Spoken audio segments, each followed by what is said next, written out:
გაავრცელებს საპატრულო პოლიციის დეპარტამენტი. აქციის მიმდინარეობის დროს ტრანსპორტის შეუფერხებელი და უსაფრთხო მოძრაობის მიზნით 12 საათიდან სრულად გადაიკეთება მოძრაობა რუსთაველის გამზირსა და ვარდების მოედანზე. მოძრაობა შეიზღუდება რუსთაველის გამზირსა და ვარდების მოედანზე გამომავალ და მიმდებარე ქუჩებზე. ნაწილობრივ შეიზღუდება მოძრაობა თავისუფლების მოედანზეც. ნაციონალური მოძრაობის წევრები დღეს 15 ნოემბრის აქციაზე სასაუბროდ შინაგან საქმეთა სამინისტროში იმყოფებოდნენ. პოლიციიდან გამოსვლის შემდეგ ისინი ხვალინდელ აქციაზე პროვოკაციებს მაინც არ გამორიცხავენ. თავის მხრივ კი შინაგან საქმეთა სამინისტროში მათ დაჰპირდნენ, რომ სიტუაციის გამწვავების ნებისმიერ ცდილობას დროულად აღკვეცენ. ვარზე ძალიან ბევრი იგეთი ჯგუფები ხელისუფლების მხრიდან მართული, რომელიც სხვადასხვა ტიპის განცხადებებს ავრცელებდნენ, ჯერ თქვეს რომ რაღაც არ დაუშვებთ ამ აქციას და შემდეგ თქვეს რომ არა ჩვენი გამივალთო, გუშინ ისევ გაავრცელეს ინფორმაცია თითქოს აკირებენ სადღაც შეკრებას, ჩვენ ეს ინფორმაციაც გადავეცით პოლიციას და მათ თქვეს რომ თუ რაღაცა მსგავსი იქნება, ისინი ამას აღკვეთავენ. ჩვენი მხრიდან არ იქნება არანაირი ძალადობრივი ქმედებები, არანაირი ისეთი ქმედებები, რომელიც გასცდება კანონის პარაგრაფს. მოგვიანებით განცხადება გაავრცელა შინაგან საქმეთა სამინისტრომ, რომელშიც აღნიშნულია, რომ საქართველოს ხელისუფლება იცავს და პატივს სცემს ადამიანის უფლებებსა და თავისუფლებებს, მათ შორის შეკრებისა და მანიფესტაციის უფლებას. სწორედ ამიტომ შინაგან საქმეთა სამინისტრომ მზადაა დაიცვას 15 ნოემბერს რუსთაველის გამზირზე დაგეგმილი აქციის მიმდინარეობისას საზოგადოებრივი წესრიგი და აქციის მონაწილეთა უსაფრთხოება. ხვალ დაგეგმილ აქციასთან დაკავშირებით განცხადებას საპატრიარქოც ავრცელებს. გარკვეულწილად ორივე მხარე ცდილობს ეკლესია ჩართონ პროცესებში. ავრცელებენ ინფორმაციას თითქოს კონტრაქცია ტარდება კათოლიკოს პატრიარქის კურთხევით. ამიტომაც საზოგადოებას გვინდა განვუმარტოთ, რომ 15 ნოემბერს დაგეგმილი არც ერთი ღონისძიება, არც პატრიარქის და არც ზოგადად საქართველოს ეკლესიის ინიციატივით არ ხორციელდება, ნათქვამია საპატრიარქოს განცხადებაში. ახლა კი ისევ პარლამენტი, პენსიები, ინვესტიციები, საგარეო ვალი, ბიუჯეტის შესრულება, ამ თემებზე კითხვები დღეს პარლამენტის წევრებმა ფინანსთა მინისტრს დაუსვეს. ნოდარ ხადურმა 2015 წლის ბიუჯეტის გადამუშავებული პროექტი წარადგინა და მიმდინარე ეკონომიკურ ტენდენციებზეც ისაუბრა. ნაციონალური მოძრაობის წევრები დღეს განსაკუთრებით აქტიურობდნენ და ფინანსთა მინისტრთან ერთად ახალ ოპოზიციურ ფლანგსაც შეუდგეს. რა თანხა მოახმარა ქვეყნის ეკონომიკას ბიძინა ივანიშვილმა ამ კითხვით მათ ნოდარ ხადურს მიმართეს, დავით ონოფრიშვილს კი ბიუჯეტის პროექტის მიმართ არაკრიტიკულობა დაუწუნეს. თქვენის ხალხი არა ხარ ჩვენ რო გვიგიჟინებდით ვალებს რატო იღებთო დიახ ვალები უნდა იყოთ ბატონებო ოღონდ იმ საქმეში ჩასადებად რომელიც სხვა უკუგებას მოგცემს. ჩემი კითხვა არის რა თანხით დაეხმარა ბიძინა ივანიშვილი ქართულ სახელმწიფოს? 3 მილიარდი დოლარი დახარჯა ბატონმა ბიძინა ივანიშვილმა იმ საქმეებზე, რომელიც მან გააკეთა საქართველოში. ჩვენი დაკმაყოფილებული 34,000 ოჯახის გარდა კიდე ყავთ დასაკმაყოფილებელი ხალხი. ისე რომელმა მთავრობამ გაზარდა საქართველოში დევნილთა რაოდენობა ხო არ გახსოვთ ბატონო? ბატონო და ძალიან არა.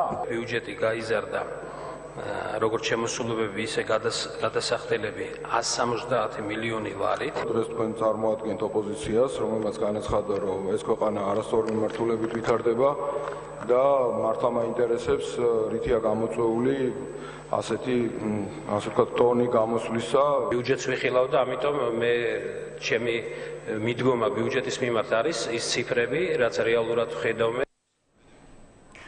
ქართული პოლიტიკის ყველაზე არაორდინალური პოლიტიკოსი ლონდონში მოულოდნელად გარდაიცვალა. შესაძლოა კახა ბენდუქიძის შეხედულებები და გატარებული რეფორმები კიდევ დიდხანს სადაო იყოს, მაგრამ ის რომ ლექსიკით, იუმორით და პირდაპირობით გამოირჩეოდა, ეს უდაოა. ცალკე საკითხია მისი და მედიის ურთიერთობაც. ის არ იყო ადვილი რესპონდენტი, მაგრამ ყველა ჟურნალისტისთვის სასურველ და საინტერესო მოსაუბრედ რჩებოდა. კახა ბენდუქიძე 58 წლის გარდაიცვალა. ხალხო მე კინოსახიობი არა ვარ, რა შემიშთით? კინოვარსკვლავი არა, მაგრამ საქართველოში დაბრუნების შემდეგ კახა ბენდუქიძე ქართული პოლიტიკის ყველაზე ორიგინალურ ფიგურად იქცა. მედიასთან და პოლიტიკოსებთან ურთიერთობა მუდმივად განხილვის საგანი იყო. თავისუფალ უნივერსიტეტის ფოიეში მთელი დღეა სანთლები არ ქრება. უნივერსიტეტის დამფუძნებლის კაბინეტი ცარიელია. კახა ბენდუქიძის სახელზე ქართული და უცხოური პრესა დღესაც მიიტანეს. ბენდუქიძის პრესისადმი დამოკიდებულება კაბინეტში შესვლისთანავე თვალშისაცემია. დაუვიწყარი ფრაზები და ჩარჩოში ჩასმული პოლიტიკური წარსული. არა, შემაფორ დღეს უბრალოდ თავისუფალი უნივერსიტეტის დამფუძნებლის სამუშაო მაგიდაზე ავსტრიელი ავტორის 70 წლის წინ დაწერილი ნაშრომი დევს. დღეს უნივერსიტეტში იხსენებენ, რომ ბენდუქიძე ამსხრევდა ბიუროკრატიას. შეეძლო რაღაც ფსიქოლოგად ემუშავა თავის თანამშრომლებთან რიგრიგობით და უბრალოდ შეხვედროდა და საათები დაეხარჯა უბრალოდ რომ გაეგო თითოეულ ადამიანს რა უჭირდა უხინდა რაზე ფიქრობდა არაორდინალური პიროვნება, რომელმაც ყველაზე დიდი ინვესტიცია განათლებაში ჩადო. ასეთია შეფასებები, რომელიც დღეს უნივერსიტეტში კეთდება. ეს ადამიანი ყოველთვის ცდილობდა ადამიანებისთვის მიეცა ის, რაც აკლია ჩვენს ქვეყანას, ჩვენს ახალგაზრდობას და ყველანაირად ცდილობდა, რომ განევითარებინა საგანმანათლებლო სისტემა. კახა ბენდუკიძის ხსოვნას დღეს წუთიერი დუმილით პატივი მიაგეს პარლამენტის სხდომაზეც. განცხადება დავით უსუფაშვილმა გააკეთა. ბატონი კახა გახდათ მართლაც არაორდინალური პიროვნება, რომლის ღვაწლს, რომლის საქმიანობას მომავალი კიდევ უკეთ გამოაჩენს.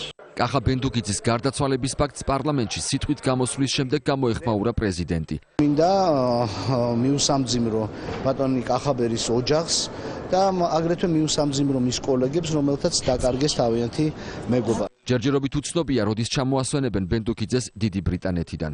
ეკონომიკის ყოფილ მინისტრს და თავისუფალი უნივერსიტეტის დამფუძნებელს თბილისში დაკრძალავენ. ხელისუფლება C ჰეპატიტს უკომპრომისო ბრძოლას უცხადებს. რეკლამის შემდეგ ამბობთ, რა გეგმები აქვს მთავრობას. ერთადერთი ქართველი მამაჩემია 20,000 შინდლერიდან. ქართველი შინდლერი, ადამიანი, რომელმაც მეორე მსოფლიო ომის დროს 6 ებრაელი გადაარჩინა. ისრაელში სერგო მეტრებელზე ფილმის გადასაღებად ემზადებიან.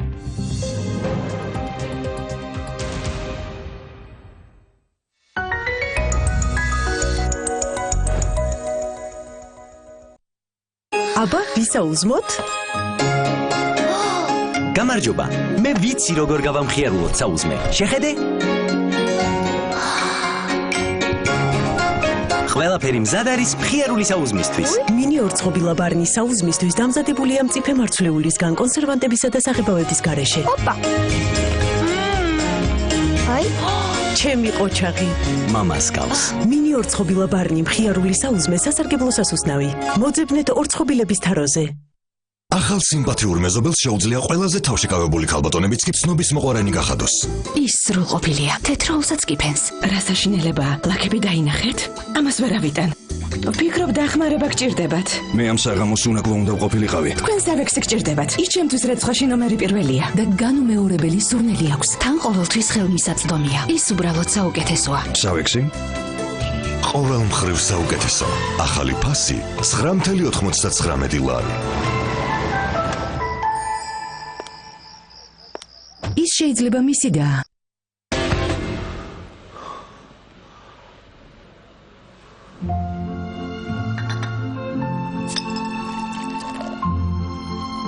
თუ ლუდი გიყვარს, ოქროს არწივი. წარმოგიდგენთ ახალ Nescafe Classics განახლებულ ქილაში, უფრო რბილი გემოთი და გაძლიერებული არომატი. ახალი Nescafe Classic, აბსოლუტურად ახალი გემო. ყველაფერი იწყება ყავით. Nescafe. Nestlé-ს ხარისხი. თქვენი პატარა ძილი უძვირფასესია, მაგრამ სულ საფენს შეუძლია დაარღვიოს ის. პამპერსი უზრუნველყოფს მშვიდ ძილს მთელი ღამის განმავლობაში. პამპერს აქვს უნიკალური რელიეფური შემწოვი ფენა და შიგთავსი, რომელიც უკეთესად კედავს სისველეს.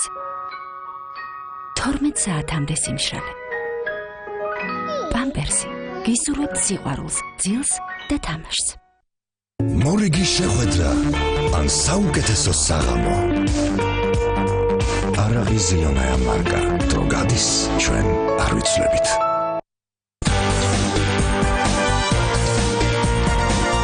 მოიგე ჯეკპოტი 600,000 ლარზე მეტი და აიხდინე ყველა ოცნება. სპეციალურად ქართველი ხალხისთვის ჩვენ შევარჩიეთ ხალისხიანი მზესუმზირა და მოვხალეთ ის იდეალურად და გემრიელად. მე გაძლევთ გარანტიას მზესუმზირის უმაღლეს ხარისხზე. სემკი, ახალი მოსავალი, პირველმა შენ უნდა გასინჯო ახალ შეფუთვაში. აქცია ფარმადეპოში. შეიძინე ერთი ცალი პამპერსის დიდი შეფუთვა და მიიღე საჩუქრად პატარა შეფუთვა. შეიძინე ორი ცალი პამპერსის პატარა შეფუთვა და მიიღე საჩუქრად ბავშვის სველი ხელსახოცი. ფარმადეპო. სარეცხი მანქანა, ბირპული, ფასი 699 ლარი. ნუ გადაიხდი ზედმეტს. ტექნობუმი.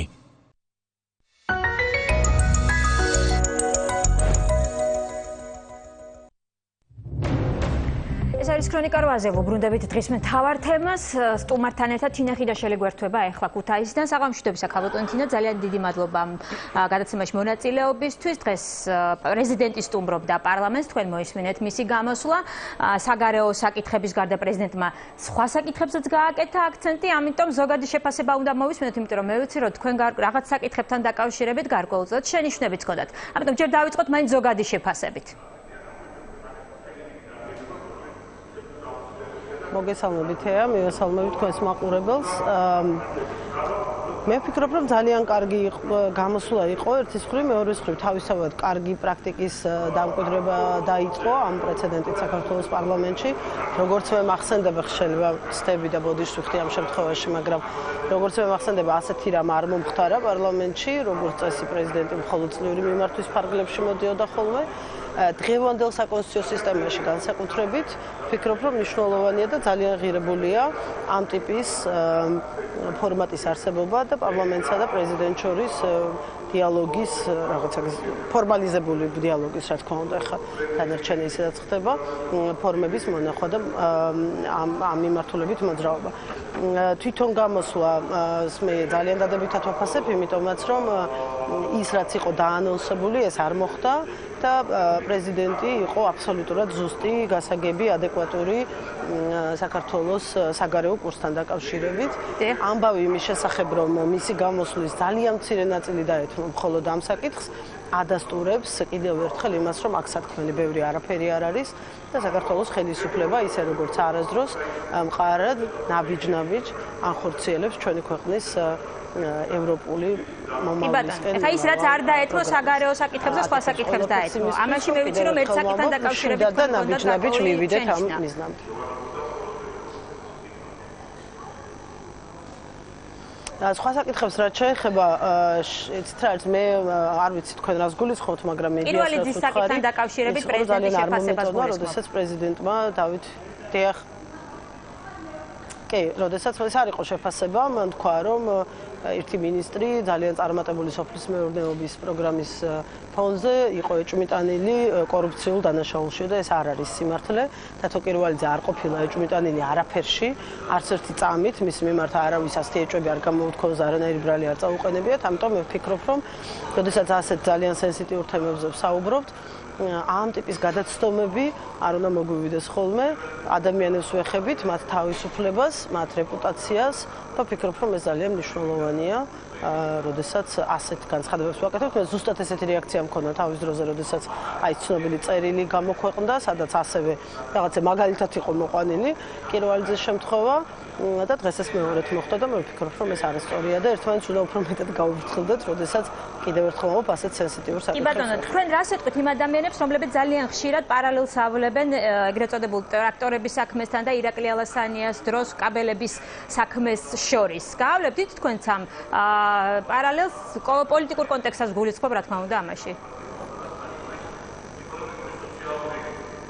პოლიტიკურ კონტექსტს ვერ ვიგულისხმობთ, იმიტომ რომ დათო კირვალიძე არ იყო პოლიტიკოსი იმ გაგებით, როგორც ირაკლი ალასანიაზე და მის პოლიტიკურ გუნდზე შეგვიძლია ვისაუბროთ.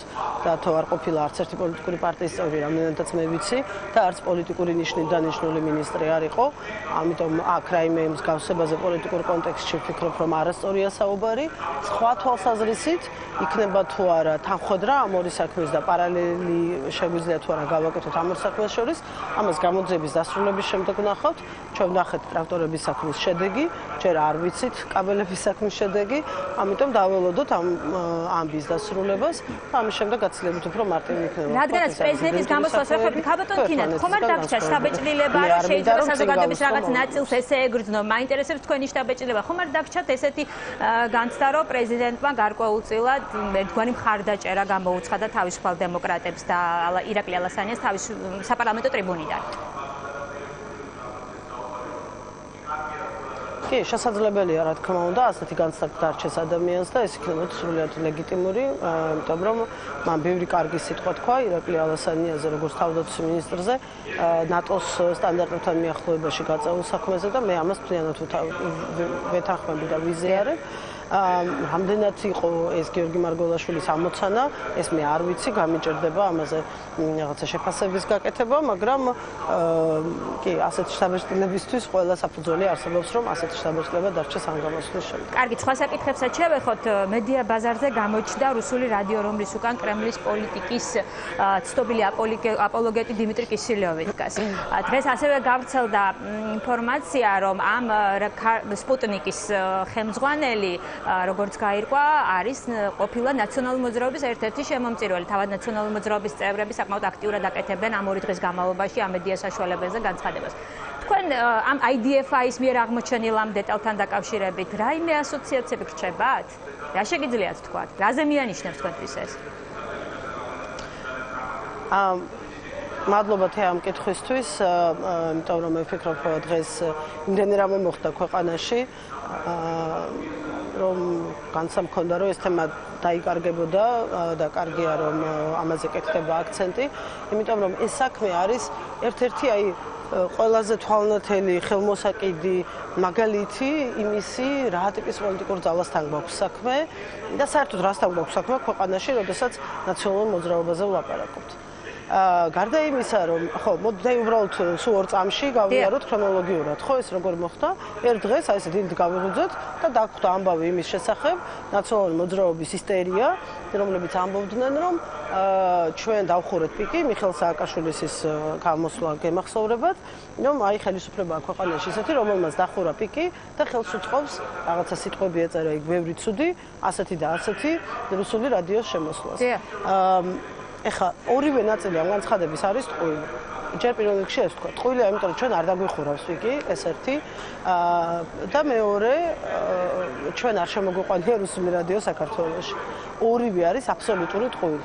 ეხლა თავისთავად ამ რადიოს საკითხი რო განვიხილოთ, აი ისტერიკა ატყდა, რომ ჩვენ ქართულმა ოცნებამ შემოვიყვანეთ ანტიქართული პროპაგანდის, რუსული პროპაგანდის მანქანა საქართველოში ჩვენი მონური რაღაცა რუსეთისადმი მონური დამოკიდებულებების გამო. ეხლა სინამდვილეში რა შესაძლოა? პირველი ეს არის რადიო, რომელმაც დადო ხელშეკრულება, ესე ვიცოდით ყოველ შემთხვევაში ამ წუთამდე, დადო ხელშეკრულება სპუტნიკთან საქართველოში მათი მაუწყებლობის შესახებ. ეს არის ამბავი, რომელიც ვიცოდით.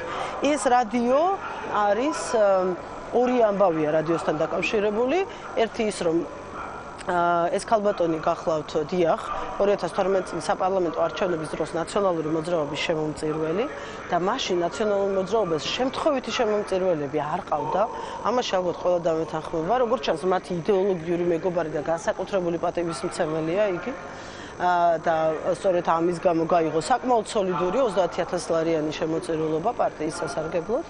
ეს ადამიანი არის, ვიზეთ ლაპარაკობს ნაციონალური მოძრაობა, ანუ მათი სულიერი და პრაქტიკულ ცხოვრებაში, სულიერი მეგობარი და პრაქტიკულ ცხოვრებაში ხელის გამმართველი მეგობარი. მეორე, ამ კომპანიის დამფუძნებელი არის JMG ჯგუფი, რომლის შესახებაც ასევე ბევრი და მათი კავშირების შესახებ ნაციონალურ მოძრაობასთან ბევრი იცის ქართულმა საზოგადოებამ. ეს ერთი ამბავი, რაც შეეხება იმას, თუ რა წარმოშობის არის ეს რადიო. მეორე ამბავი მდგომარეობს იმაში, რომ ამ რადიოს 2012 წლის მაისში მარეგულირებულმა კომისიამ 10 წლით გაუგზავნა ლიცენზია 2022 წლამდე შესაბამისად. ეს ის პერიოდია, როდესაც ბევრი ასეთი ლიცენზია განახლდა მარეგულირებელი კომისიის მხრიდან და ეს განახლებული ლიცენზიები იყო სწორედ ნაციონალური მოძრაობის ქვეშევრდომი კომპანიების, მათი ხელისბიჭების მიერ დაარსებული კომპანიების, იმიტომ რომ ეს ის პერიოდია, როდესაც პოლიტიკურ არენაზე ქართული ოცნება უკვე ძალიან აქტიურია, როდესაც უკვე ჩნდება ეჭვები იმის შესახებ, რომ ნაციონალურ მოძრაობას სერიოზული პოლიტიკურად სერიოზული საფრთხის ქვეშ იმყოფება და შესაბამისად ისინი ცდილობდნენ, რომ რაც შეიძლება მეტი ბერკეტი გაემყარებინათ ჯერ კიდევ ხელისუფლებაში მყოფნას. ამ რადიომ, ანუ ხაზგასმით ვიმეორებ, მათი ხელისუფლებაში ყოფნის დროს 2012 წლის მაისში 10 წლიანი ლიცენზია მიიღო. და მესამე ამბავი არანაკლები მნიშვნელოვანი, ხო, ეს იმისთვის, როდესაც ამბობენ, რომ ჩვენ ხელი შევუწყეთ რაღაც. და მესამე ამბავი, ეს უკვე რაც მე მოგეხსენებათ, რომ მარეგულირებელი კომისიის საქმიანობას ვიძიებდი დიდი ხნის განმავლობაში და შესაბამისად ჩემთვის ბევრი რამ არის ამიტომ ცნობილი ბუნებრივია, ის გახლავთ, რომ რეალურად ეს იყო 5-6 დღიანი ერთკვირიანი სკანდალი, რომელიც ნაციონალურ მოძრაობას სჭირდებოდა სწორედ ხვალინდელი აქციის წინ კონტექსტს გაგახსენებთ, და კონტექსტში ეს განცხადებები კეთებოდა, რომ აი 15 ნოემბერს ქუჩაში ხალხო უნდა გამოხვიდეთ, იმიტომ რომ ამ ხელისუფლებამ დახურა პიკი, ეს ძალიან პატრიოტული ტელევიზია. და გააკეთა თუ მოყავს რუსული ტელევიზია, ხო? ამისთვის გაკეთდა ეს ყველაფერი, მათმა შემკვეთის შემსრულებელმა უზრუნველყო ის, რომ ასეთი ტიპის პიარი მომხდარიყო, ისე რომ მარეგულირებელ კომისიაში არაფერი არ წარუდგენია და კანონის ყველა მოთხოვნა დარღვეული აქვს, არც ბადე წარუდგენია არაფერი, რაც როგორც წესი უნდა ხდებოდეს, იმიტომ რომ მათ უნდოდა ზუსტად ეს ძალიან დიდი მადლობა სისტემა უკვე დამთავრებულია. ესეთ ხალხთან გვაქვს საქმე, ამ ტიპის პოლიტიკურ ძალაზე ვლაპარაკობთ ჩვენ რეალურად. ძალიან დიდი მადლობა. თე უბრალოდ მინდა რომ ერთი წამი რომ მომცეთ თუ შეიძლება უბრალოდ მინდა კახაბენდუქიძის გარდაცვალებას გამოვეხმაურო ისე ეთერიდან ვერ წავალ დღეს და ძალიან დიდი მწუხარება გამოვხატო მე დღეს Facebook-საც დავწერე ჩემთან და ეხაც იგივეს გავიმეორებ რომ იმის მიუხედავად რომ ძალიან ხშირად თუ ვერასდროს სამწუხაროდ ჩვენ ერთმანეთს ვერ ვეთანხმებოდით იმის მიუხედავად რომ გონია რომ პრინციპულად ხედვების სხვაობა გქონდა ჩვენ მე ძალიან დიდ პატივს ვცემ ადამიანებს რომლებსაც აქვთ იმისი უნარი რომ საკუთარი ღირებულებებისთვის დაუპირისპირდნენ ყველას და თუნდაც ხაზზე გადასაცემები გახდნენ ეს ძალიან მნიშვნელოვანი თვისებაა ადამიანის და დიდი იმედი მაქვს რომ ჩვენს ქვეყანაში უფრო მეტი პატივისცემა ექნებათ ასეთ პრინციპულ ადამიანებს და კიდევ ერთხელ ძალიან დიდ მწუხარებით მინდა მის ოჯახს მიუსამძიმრო ახალგაზრდა კაცის გარდაცვალება ძალიან დიდი მადლობა ქალბატონი თინა ხიდაშელი საუბრობდა პარლამენტიდან